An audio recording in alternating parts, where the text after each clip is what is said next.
Hi, everyone. Welcome to ANDPVA's Presents COVID-19 Emergency Support Watch Party. My name's Jaene Castrillon. So I'm going to do a traditional greeting. Ani buju, wapskaze makwakwe, indigenakas, Toronto and Donjiba, makwa donam. And I said in Anishinaabe Moen that my spirit name is White Bear Woman. I'm from Toronto and I sit with the Bear Clan. My English and given name is Jaene, and I am Indigenous Chinese and Indigenous Colombian background. So I come from the eastern and the southern directions. Unfortunately, I wasn't raised by my own father, so I don't really know what it means to be Colombian, let alone Indigenous Colombian. But I was raised by my Asian mother in Asia for many years, and then I returned back to Canada, Turtle Island, at 16, unaccompanied. And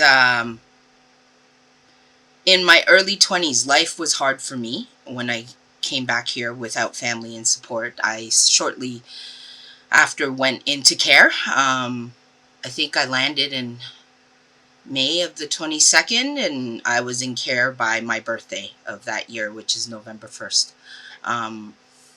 In addition, there was cultural barriers, there was lack of understanding. I didn't have any natural advocates. I was 16 years old in a new country, and so I ended up in care. I ended up needing mental health resources. I needed a lot of different things because I had not known that I had actually grown up really abusive, and life was pretty difficult for me at the time. And it was during these years of difficulty after I had graduated out of care at 19 and a half. Shortly thereafter, I became a sex worker. I was a virgin actually when I left the group home at 19 and a half. And by my 20th birthday, I wasn't not just not a virgin. I was fully involved in sex work. And I'm going to talk a little bit about my journey, but how my experience and my teachings are relevant to the Indigenous community of Turtle Island is since my early 20s when I was an active prostitute, sex worker. I'm kind of old school, so some of my language might not reflect the recent changes and things, and I'm trying to do this in a good way while being very vulnerable with you at this very moment about who I am and where I've been.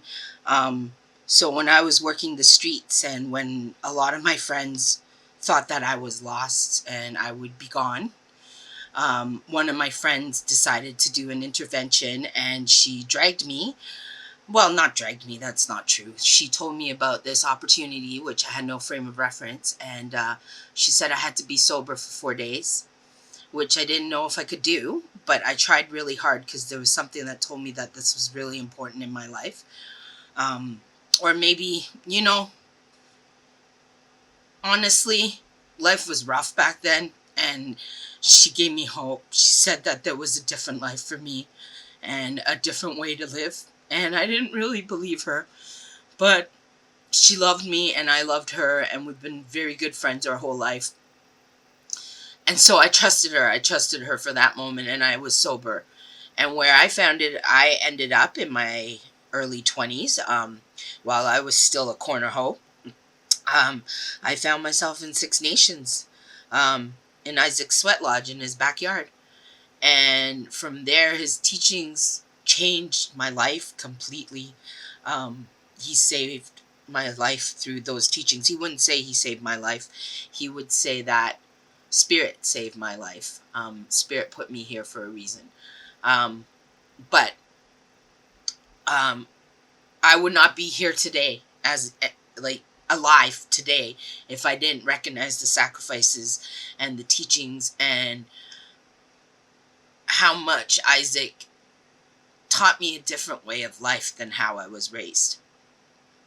And so that's why I have this connection to the Indigenous culture of Turtle Island, is through being raised by Isaac, basically through his universal Star Lodge teachings and his beautiful teachings of love and kindness, frankly.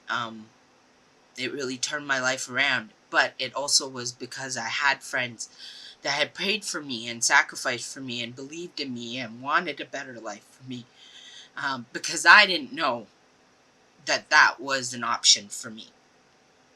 So today I'm actually going to talk about my life and my experience in sex work and human trafficking from a personal perspective. I wanted to do some advocacy around that. I wanted to talk to people from like a personal perspective of what it's like to be involved in sex work, so that people have a better understanding, be it if you have family, friends, or loved ones that is involved or may be involved. I don't know if I'm going to be able to tell you how to support them, but I'm going to share as much as I can, and hopefully we can walk away with some good medicine. Because of how Isaac taught me and raised me in his way of life, I've dedicated my life for the last like eight years to Indigenous youth with mental health and addictions, that struggle with that.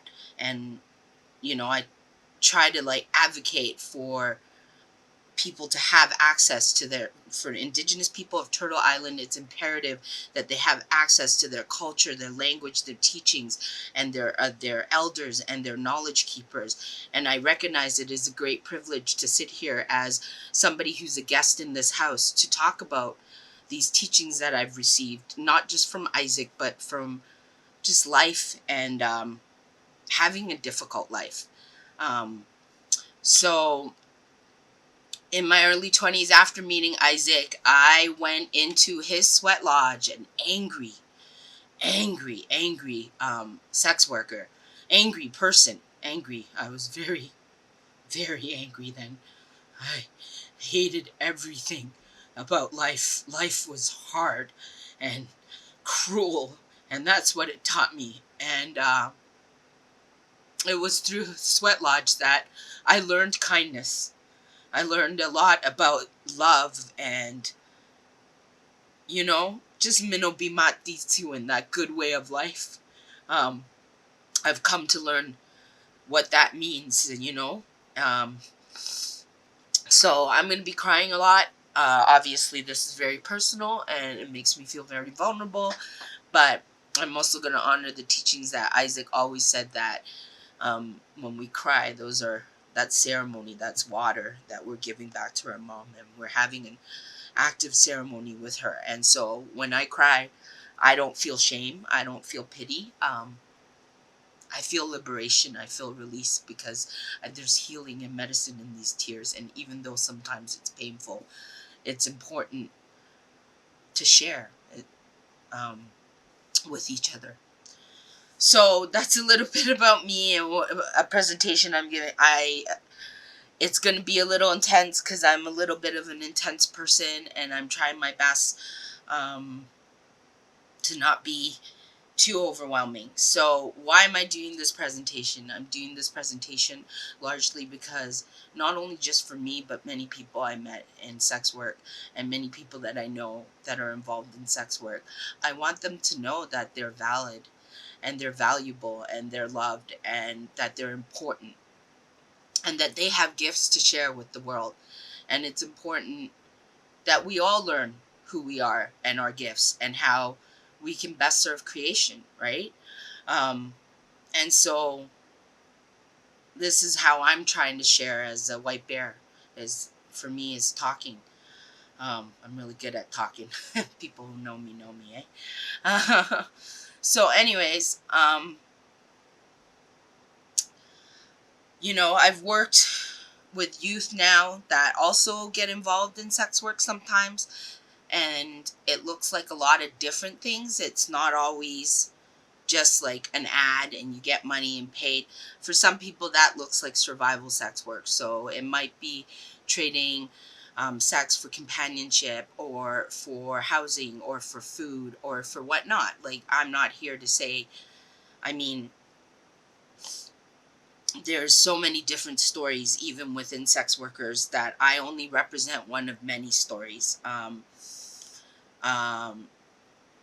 yeah.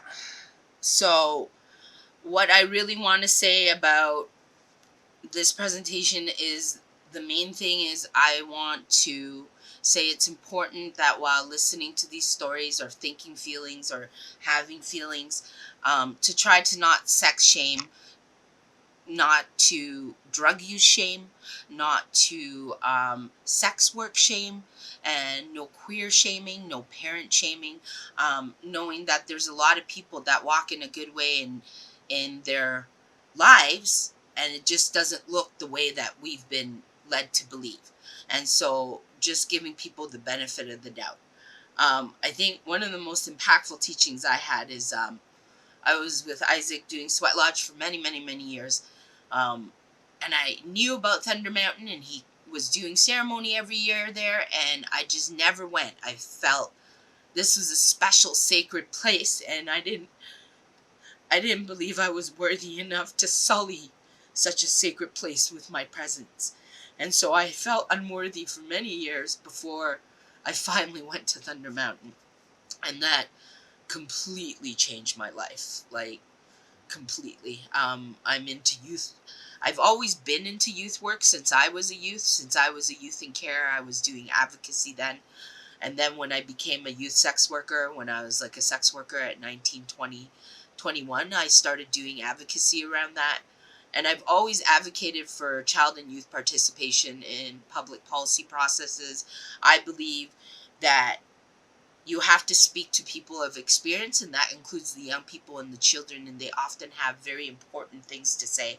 Um, so I've been a supporter of youth work since I was a youth, but I'm no longer a youth. And so acknowledging that privilege, that now it's my job to uplift and make space for the younger people. And so what I'm hoping is this presentation will help those young people that have struggled like me, maybe find their voice a little bit and know that they're worthy. And so one of the hardest teachings for me with Isaac is while we were doing the Sweat Lodge, we went and did a color find. His thing is you find one color and it tells you who you are, what your gift is really. And I did it. I did the color find, and it was the same as my best friend who took me to Sweat Lodge. So I felt really like touched by that, which is the color blue, as you're seeing them wearing and honoring our sisters. Gotta remember all those who came before us as well. Um, and Isaac said that's spiritual strength. And I don't know what happened when he said that, but I felt such shame, and I just ran. I ran from ceremony. I ran from Sweat Lodge. I ran from Isaac. I just ran, and I went head first into like some of the worst years of my life with drinking and drugging and just losing myself to the darkness. It took many years before I got back to a place where I felt I could go back to ceremony. And as it happened, I would be going to, for the first time, Thunder Mountain. I think I was like 30 something. So I'd been on and off with Isaac quite some time at this point. Isaac Day of Serpent River First Nations. And I remember going to Thunder Mountain and felt like I needed to go there knowing what my spirit name was, and you know, knowing what clan, who I was before I went to the sacred place. So I gave tobacco to an elder in Toronto and found out what my spirit name and my clan and colors were. And I went to Isaac when I was on the mountain, and I said to Isaac, Isaac, I'm Bear Clan. What does that mean? And Isaac said, well, Bear Clan is safety and security. And then I started tearing up because I was very angry. I had a lot of darkness, a lot of hatred, a lot of anger, a lot of violence in me enacted against me, towards me, my whole life. And it festered a little. And I said, Isaac, what would someone like me know about safety and security? And he said, who better than you? If someone like you could find your way to it, then anyone can, right? And he goes, Jaene, you're beautiful. You're beautiful the way you are. Creator doesn't make junk. And I walked away so angry at him for saying those nice things to me because I didn't know how to handle it. I never had a straight man say to me that I was beautiful without wanting something back. And that became the foundation and the beginning of me learning to heal through my own journey and realizing the damage that was done from having a really crappy childhood. And when I say crappy, I mean I was tortured.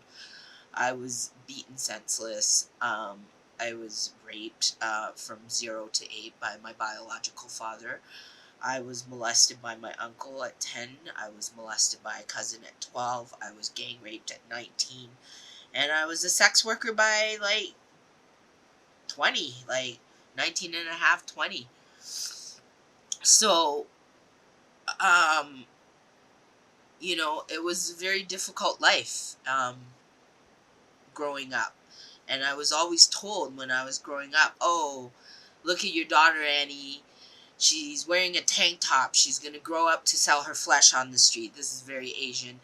Um, and look at her, like she has no shame. So I was told my whole life that I was going to grow up to be a sex worker, a prostitute, a hoe, a good for nothing, the black sheep in the family, the not the good person. I wasn't expected to succeed. I was seen as a burden. And the minute my mom could at 16, she got rid of me. She gave me a plane ticket and never looked back. And I've just been here in this country since on my own. Even though I was born here and my mom raised me from 0 to 8 here, we had a very tumultuous childhood with my father from 0 to 8, where there was a lot of violence, a lot of addictions, a lot of philandering, a lot of drugs. He was involved with drug dealing and trafficking and subsequently deported for those same things. And at a very young age, I made the choice that I knew that when my father came home in certain moods, that one of us would have to bear the brunt of his moods. And so I often opted for me to be that person. Since I was very young, I had sought to protect my mother and try to save her and try to make life easier for her. But unfortunately, that's not what happened for Mom. And while it's very difficult for me to say these things without judgment towards my father, we have to also understand, when we're talking about my family, my father is Colombian. Um, he grew up in a country ravaged by civil war and cartels. He ran away from home by, I don't know, I think he was 10. And I don't know what happened to him between 10 to 27 until he became my father. But I did know he was heavily involved with drugs and cartel. And I didn't even realize that my uncle was not actually my uncle, but he was a biker growing up. So little things like figuring those things out when you're a kid. So I didn't get I didn't get those teachings of family. I didn't get those teachings of sacredness. I wasn't taught to love myself. I wasn't taught to respect myself. I wasn't taught to even consider myself a thing. I don't know how to explain it, but Asian culture is really hard if you're a female presenting person. And I'm two-spirit. So it was very difficult even being a young person knowing that I was two-spirit and having no supports whatsoever, right? So I really believe that my life was what groomed me to be a sex worker.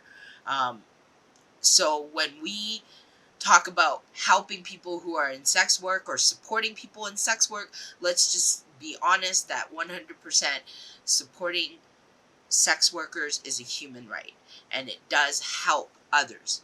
And I know some people will be like, what are you talking about? Human trafficking is a different beast. Human trafficking lacks consent. These are not people consenting. These are not usually people that have the best circumstances either.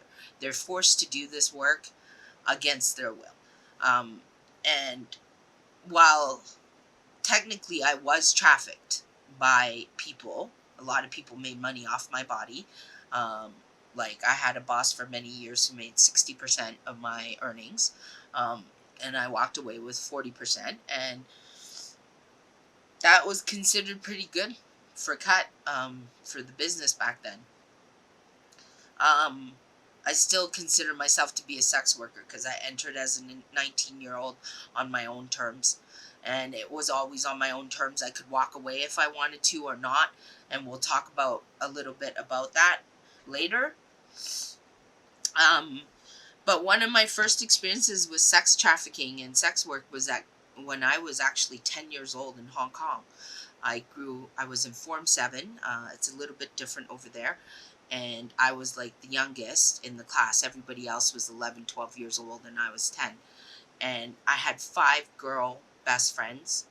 And by the end of that year, so that would have been grade 7, um, 3 of my 5 best friends were involved in sex work. And they, well, I wouldn't say sex work because they were children and they were trafficked. And one of them was trafficked because her father owed um, gambling debts and she was payment in lieu of that. Um, Another one got trapped in a relationship because she dated somebody in a gang, and after 4 months of dating her, he gave her an itemized bill of all the time they spent and all the presents and everything he spent on her, and she was expected to pay that back. And my third friend was forced into the business by having a drug habit forced. Like literally, she was tied to a bed for 2 weeks, and drugs were forced in her body until she became an addict, and then they let her work her debt off. So in Hong Kong, trafficking is a big deal. Like, I remember watching ads since I was a kid, telling you to be careful of snakeheads, to watch your passport, to not trust people. Um, and so that's something I've always been very aware about because of my own experiences. Now, a lot of people watching this will be like, wow, 10, that's really young. But here's a little bit of tidbit. The average age of entry into prostitution in Canada is 13. And that's for non-Indigenous, non-First Nations, Métis, and Inuit kids. If you look at a report written by Cherry Kingsley and Melanie Mark called Sacred Lives, now this is like years ago, written ago, in BC, they said they had found when they did interviews across the country that the average age of entry into sex work or sexual exploitation, as they would call it, child sexual exploitation across Canada was 11 years old for First Nations, Métis, and Inuit kids. So let that sink in for a minute that these are children on average that are getting involved in sex work. Um, my story is a rare story. There are many sex workers that choose it. There are many sex workers that do well in it, do well with it. It is a job to them. It works out. But then there's many people like me that it was for survival. We did what we could. And for me, especially in high school, being from a Section 27 classroom, um, like we were in the basement with the windows covered by paper and stuff, so we were considered the crazy kids in the school. So when I graduated out of that program, like I didn't really fit in anywhere, and I didn't know, like I was born in Canada but raised in Asia, but Chinese Colombian, so the Chinese didn't really claim me. The Colombians, like, you don't speak Spanish. When you do, you have a Chinese accent, so they didn't really claim me. I don't know what it means to be a Latina, earnestly, So I was always looking for somewhere to belong and a sense of belonging. I think a lot of people do. And so when I graduated out of high school, I was in and out of psych wards. I was not well. I was seeing things that weren't there. Um, I couldn't have a real job. And because of Mike Harris, shout out to Mike Harris, um, they cut disability requirements. So they changed the disability requirements that I wasn't able to get on disability despite being like really not well, and I was on welfare, which was fine at $690 plus my drugs covered. But not so fine when it was $520 and suddenly $200 of my drugs is not covered. And I had to find a way to make money and live and be crazy because, like, every second week I was going into the psych ward. I was on a crap ton of psychiatric meds. Um, and there was a part of me deep down inside that did not want to live my life in the psych wards and psychiatric meds, but also understood that if I am financially dependent on the system, then the system can pull strings on me that I can't get away from. And so basically, I just said, I'm either on my way to a locked psychiatric facility or I can be a prostitute, a sex worker. And of the two, that's a little bit better. So you know what? I'm going to go with that, right? Um, and you know what? I also want to address the fact that sex work is it is a rite of passage for some queer and trans people. For some of us, it's the only place we can find acceptance for who we are and our gender expression, and find people that accept us as like family and street family. Um, it means a lot when you're coming out and you're young and you're queer and you don't really know how you fit in the world, but you know you're not these things, you know, to find people that love and accept you for who you were. Um, I was raised by the queer community as a young sex worker, and I cannot tell you how much I learned in terms of community, um, trauma informed care, um, just solidarity, how much I learned from them growing up. How much I learned from the trans and drag queens in my life, trans people and drag queens in my life who were like, girl, don't wait for them to make space for you. You gotta take it. And like, you know, before I got into sex work, I was the little thing that if you went like this, I'd just like cower and I'd take it.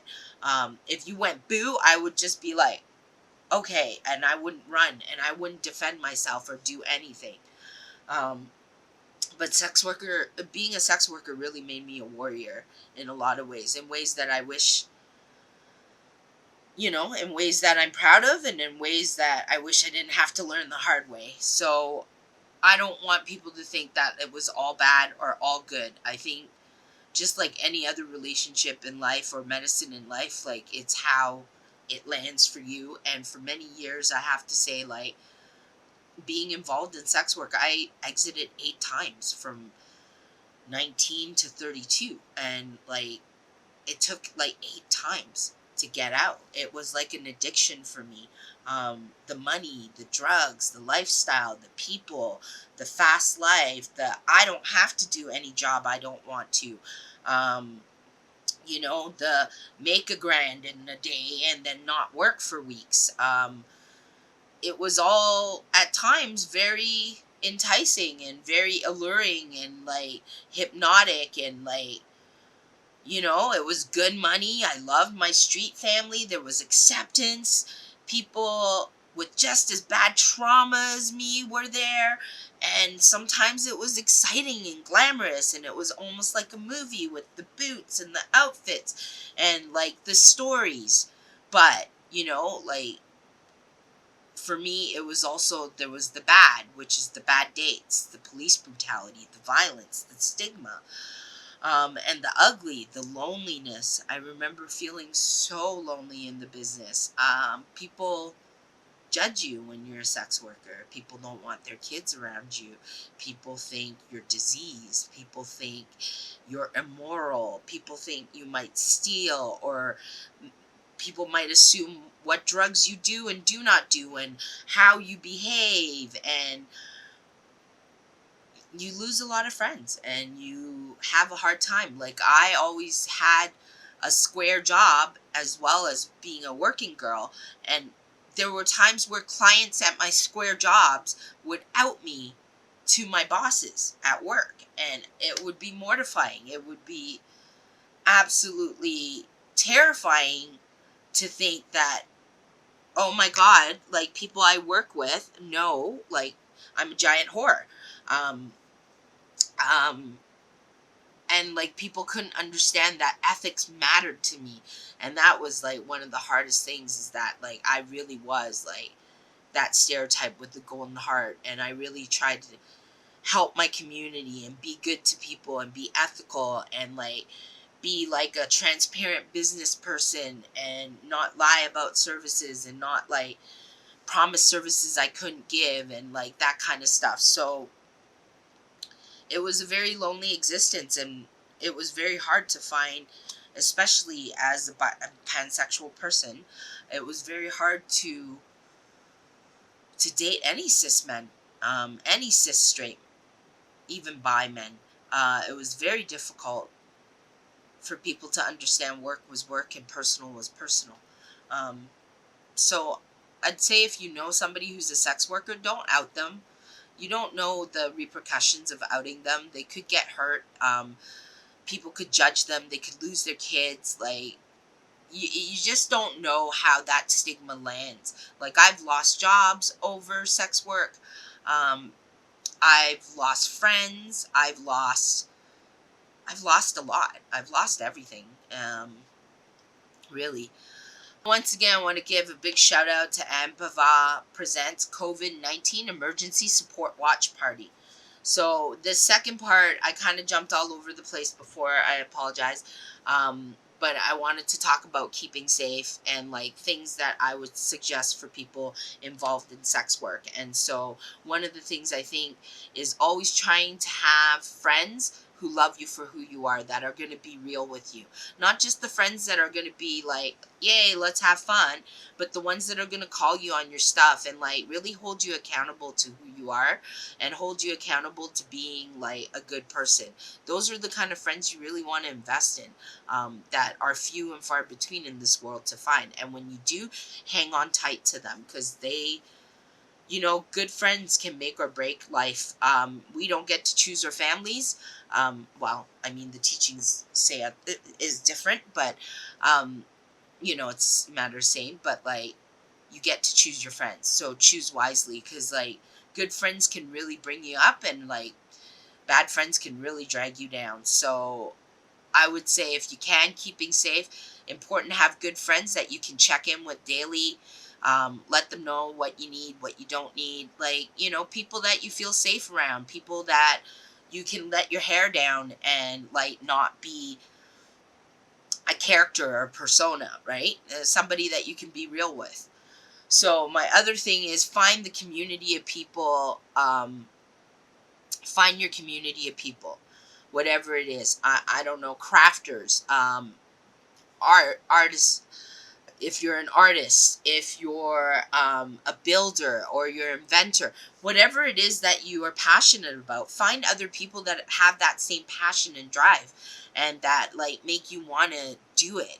Because the one thing I learned in the business is, I spent 12 years, just my whole identity revolved around sex work and my personas and whatnot. And even when I wasn't a sex worker, I was doing sex work advocacy, and and I was advocating against the exploitation of children and youth in Canada, with a major NGO.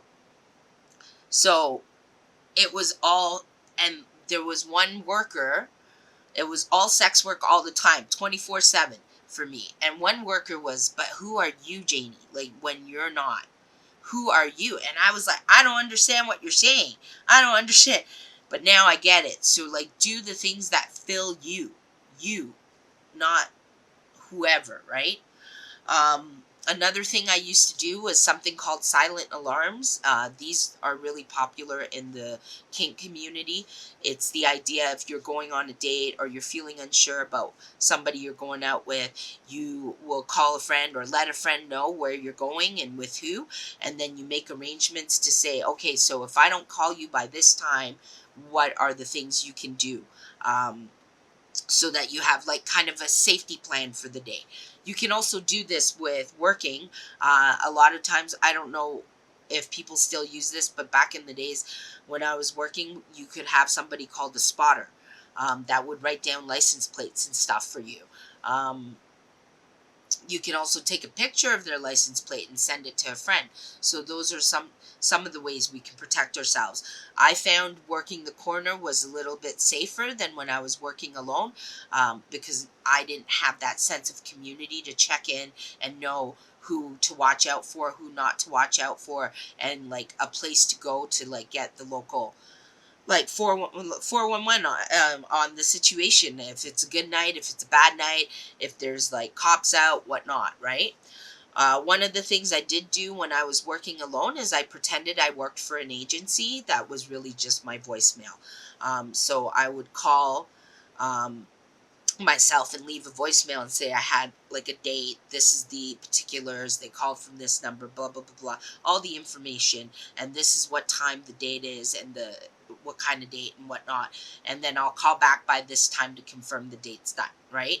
So then what I would do is when I went to the client's place, or if I was with the client, I said, just give me a minute, I just got to check in with my friend, right?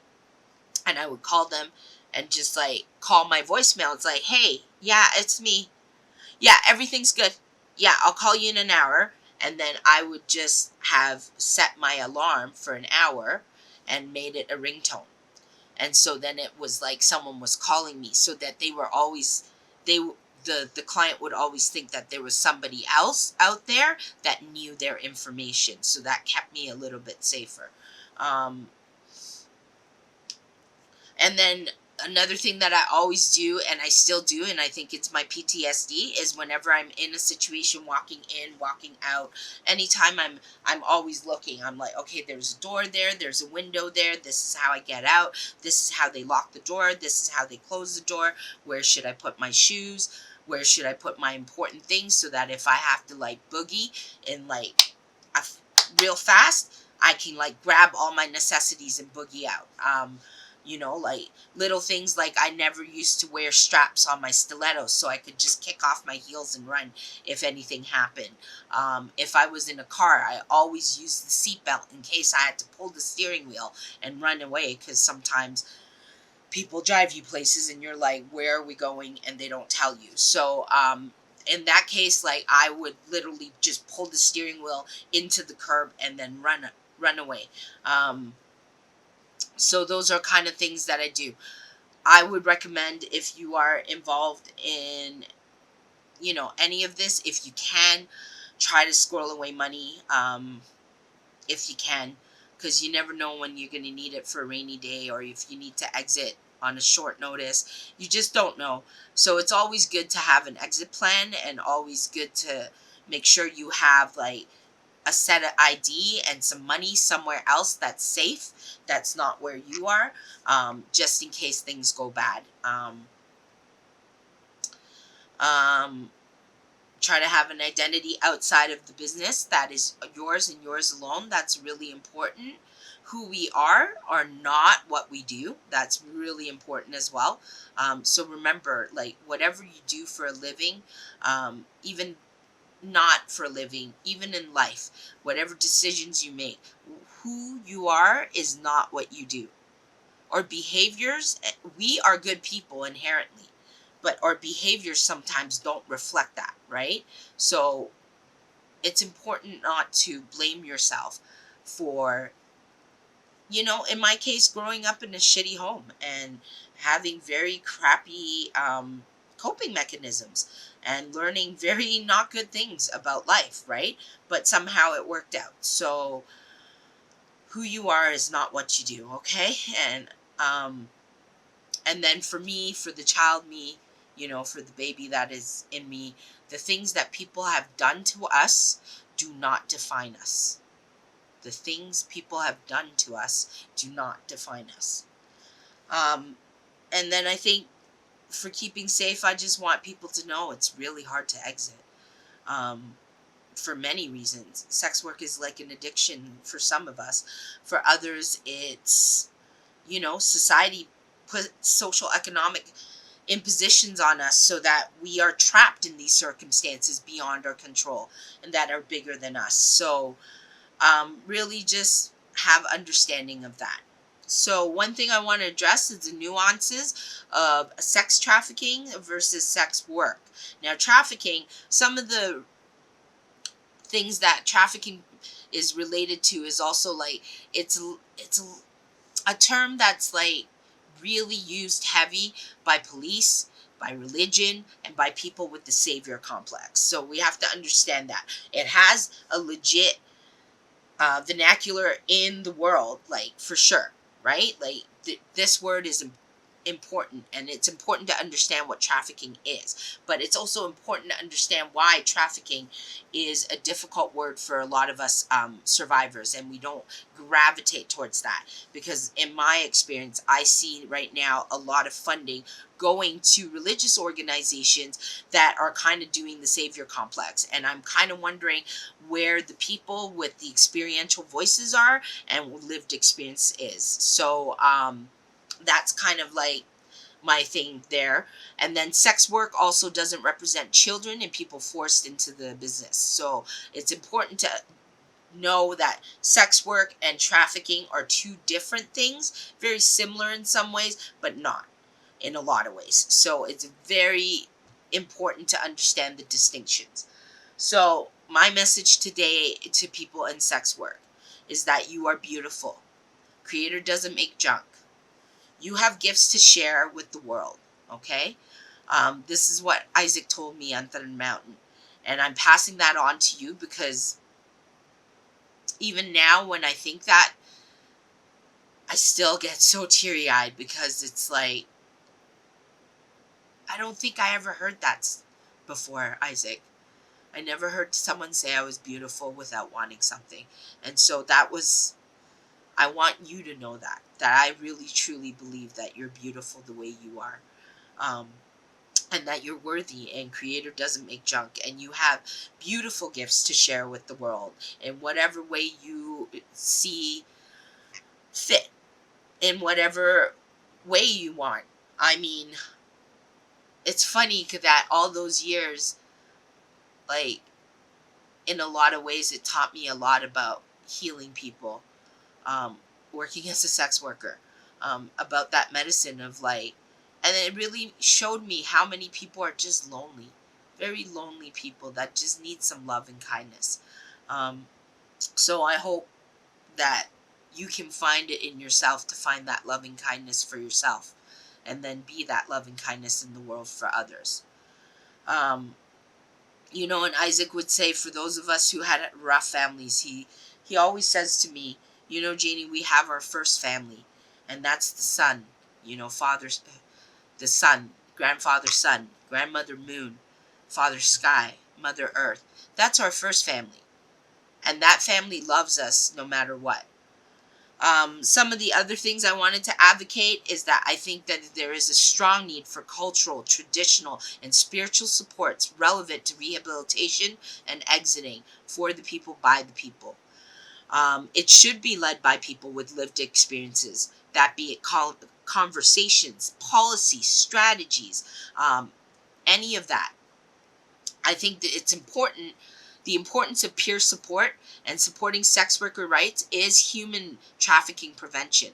The more we support and make sure that sex workers work in a safe environment, the more they'll help us in terms of like preventing people who are being forced. I know from when I was a sex worker, we would often try to take care of those people who weren't there by choice, in little ways. And so we would make sure that they got the help they needed.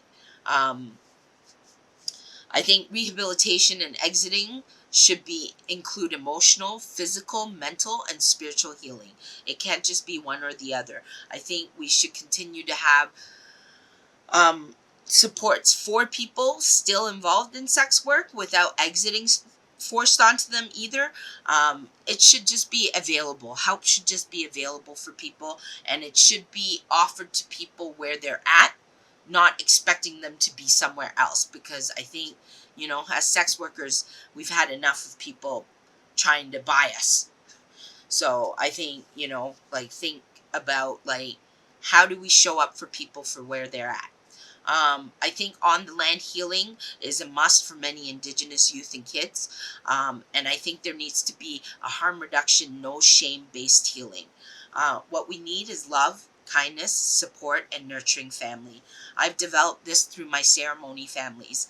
Help other survivors find the same like me and fight for us to get what is needed.